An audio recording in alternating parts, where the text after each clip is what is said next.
నమస్కారం. మీరు చూస్తున్నారు వార్తవాణి. తొలి ఏకాదశి సందర్భంగా కొల్లూరులోని శ్రీ వెంకటేశ్వర స్వామి ఆలయంలో ప్రత్యేక పూజలు, అర్చనలు ఘనంగా నిర్వహించారు. ఉదయం నుంచే పెద్ద సంఖ్యలో భక్తులు ఆలయానికి చేరుకుని స్వామివారిని దర్శించుకుని ప్రత్యేక పూజల్లో పాల్గొన్నారు. ఆలయ ప్రాంగణం గోవింద నామస్మరణతో మార్మోగింది. ఈ సందర్భంగా అర్చకులు ప్రత్యేక అభిషేకాలు, అర్చనలు నిర్వహించి భక్తులకు తీర్థప్రసాదం అందజేశారు. తొలి ఏకాదశి రోజున శ్రీహరిని దర్శించుకోవడం అత్యంత పుణ్యప్రదమని భక్తులు విశ్వసిస్తారు.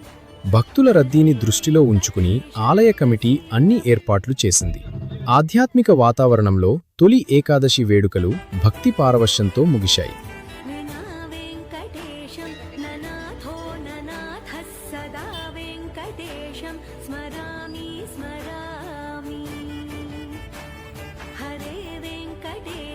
ప్రసీద ప్రసీద ప్రియం వెంకటేశ ప్రయచ్ఛ ప్రయచ్ఛ వినా వెంకటేశం ననాథో ననాథః సదా వెంకటేశం స్మరామి స్మరామి హరే ప్రసీద వినా వెంకటేశం ననాథో సదా వెంకటేశం స్మరామి స్మరామి హరే వెంకటేశ ప్రసీద ప్రసీద ప్రియం వెంకటేశ ప్రయచ్ఛ ప్రయచ్ఛ వినా వెంకటేశం ననాథో ననాథః సదా వెంకటేశం స్మరామి స్మరామి హరే ప్రసీద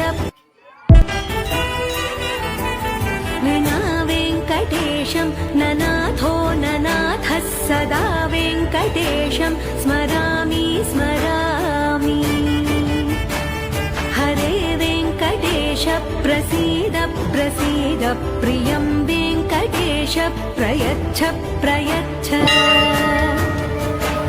వినా వెంకటేశం ననాథో ననాథః సదా వెంకటేశం స్మరామి స్మరామి హరే వెంకటేశ ప్రసీద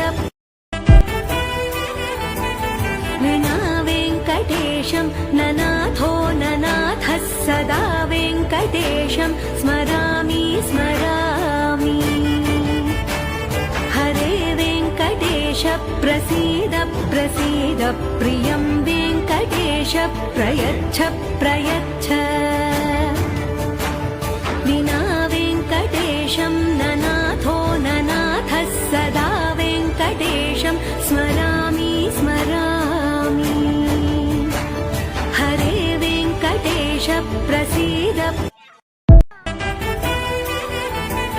వినా వెంకటేశం ననాథో ననాథః సదా వెంకటేశం స్మరామి స్మరామి హరే వెంకటేశ ప్రసీద ప్రసీద ప్రియం వెంకటేశ ప్రయచ్ఛ ప్రయచ్ఛ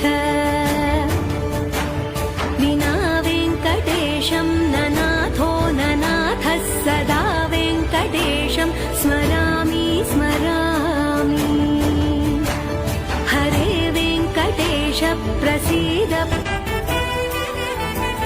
వినా వెంకటేశం ననాథో ననాథః సదా వెంకటేశం స్మరామి స్మరామి హరే వెంకటేశ ప్రసీద ప్రసీద ప్రియం వెంకటేశ ప్రయచ్ఛ ప్రయచ్ఛ వినా వెంకటేశం ననాథో ననాథః సదా వెంకటేశం స్మరామి స్మరామి హరే వెంకటేశ ప్రసీద వినా వెంకటేశం ననాథో ననాథః సదా వెంకటేశం స్మరామి స్మరామి హరే వెంకటేశ ప్రసీద ప్రసీద ప్రియం వెంకటేశ ప్రయచ్ఛ ప్రయచ్ఛ వినా వెంకటేశం ననాథో ననాథ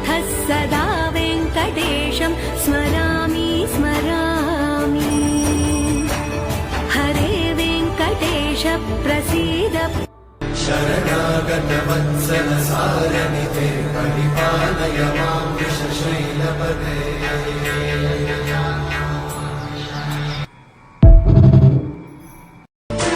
शान्ताकारं भुजगशयनं पद्मनाभं सुरेशं विश्वाधारं गगनसदृशं मेघवर्णं शुभाङ्गं लक्ष्मीकान्तं कमलनयनं योगिविद्यानगम्यं वन्दे विष्णुं भवभयहरं सर्वलोकैकनाथम्।